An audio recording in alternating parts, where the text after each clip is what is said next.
So this great process, unwinding process, if you will, continues across the country, as do sports. This weekend, we told you about NASCAR racing again this weekend. And pretty soon, they hope, baseball, as soon as July.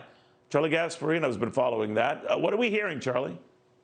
Well, there's ebbs and flows in all contract negotiations, and Neil, this is a contract negotiation between the players and the owners and MLB Commissioner Rob Manfred, who essentially represents the owners, trying to get the players to agree to a revenue split plan. Essentially, get rid of the pay plan, the bargaining agreement that they had earlier. I believe they reached it in March, and to agree to something different because the owners aren't making any money. There is essentially no money to give them other than what they can make going forward, and the owners are asking for a revenue split plan. We do know this: the initial reaction from the players was very negative. At least that was what I was told from inside in the boardroom.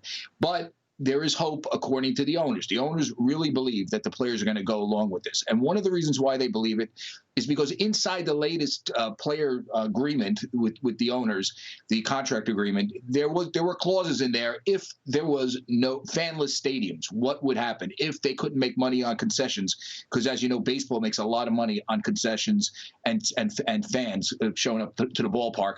What would happen next? And it clearly gave them in that agreement some ability to do the revenue split plan they have right now. So in the end, the owners are feeling pretty confident that they have very strong legal justification to make this work. They believe the players, aside from some of the rhetoric coming from the union and their reps, want to play, and they believe they will play, and we'll probably know sometime close to Memorial Day, and they believe they'll have some sort of plan along the lines of what they laid out, which was a revenue split plan, 50-50 after expenses.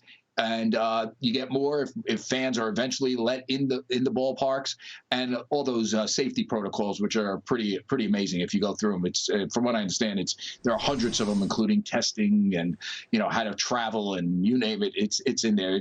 And it was approved essentially by the White House Coronavirus Task Force. But the biggest hurdle, as you know, is the salary. What will the players get? Initially, they've been negative. The owners feel pretty confident that they're going to go for it based on the language in their contract and the general feeling that players want to play. And they know that, having baseball this year may be the biggest year ever because fans out there need something to watch amid this catastrophe. It's listen, Neil, what got America through the Great Depression back in the 30s? My father used to tell me baseball. He was a Yankee fan.